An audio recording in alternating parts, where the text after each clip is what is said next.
Nagpasalamat ko sa tanan mga tiga Cebu City o Cebu Province sa ilahang pagdawat sa ako adit karon sa ako ang pagbisita dinhi sa inyong lugar. Di na maihap kung kabila na ko nagbisita dinhi, pero pasalamat ko nga mainiton gihapon.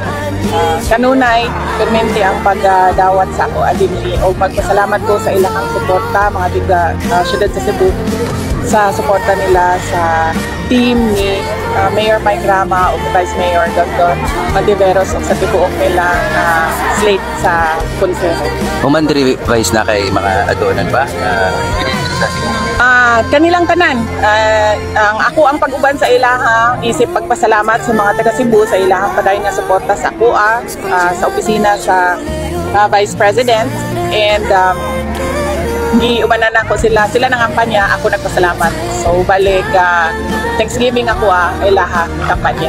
Bisag asa Vice, grabe kayo ang mga tao, musinggit yung Duterte kay dahil bitaw sa ano. So kuan na to Vice, reaction po na to sa grabe kay init nga og kuan sa mga tao nga kuan gusto sila kuan na sa mga grabe ang suporta sa mga Duterte. Opo. Mao na siya ang hinungdan kung ano, nagatuyo ko, nagabisita ko, nagatuyo ko sa barangay, handshaking yung personal sa mga tao kay gusto na ko mapaabot sa ilaha personal ang pagpasalamat na bisan sa unsa kahugaw sa politika, unsa kagrabe ang pagdaot, wala gihapon mawala ang pagtuo ug pagsalig sa mga tao sa KUA, sa amoang opisina. Importante na siya sa mga employees no, sa Office of the Vice President sa ilang moral nga naa ang katawhan nga nagsuporta sa ilahang trabaho o sa amoang mga proyekto. Mensahe niyo Vice President Sara sa tanan nga mga Pilipino sa mga nagbangga o sa ang mensahe na ako mensahe ko sa lahat ng kababayan natin, magkaisa tayo patungo sa totoo tinuod nga kalambuan. Tinuod nga kalambuan. Karong yung maabot na pinili ay paminaw nato ang mga saad sa mga politiko. Unya tan-aw nato kung unsa ang iyahang nabuhat kaniadto, unsa iyahang kapasidad, unsa iyahang abilidad. Dili lang ta moboto tungod kay pareho ana.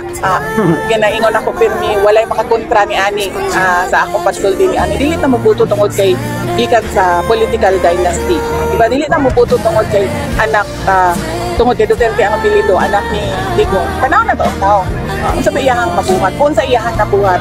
O ang pinaka-importante sa tanan, katong misaad siya sa iyahang mga buhaton para sa ato ang nasod, nahatag ba niya? Vice, naliwag sa mga isyu, kontrobersiya o mga dili na to kapugnan nga mga pagpanaod sa mga sa sekreto Vice, wala pa magyapon ka ba? Importante magagyud ana ang imong pagtuo sa imong kaugalingon, ang imong pagtuo sa truth, no? O ang imong pagsalig o pagkuha og kusog sa pagsalig sa mga tao kanimo. So mao nang dako kayo ang ako agi nagahin gyud ko og oras nga magpasalamat sa mga Cebu, sa mga taga Cebu, dili lang sa mga taga Cebu maghapon gikan bisan sa Occidental, nagpasalamat dito sa mga kaigsunan lang.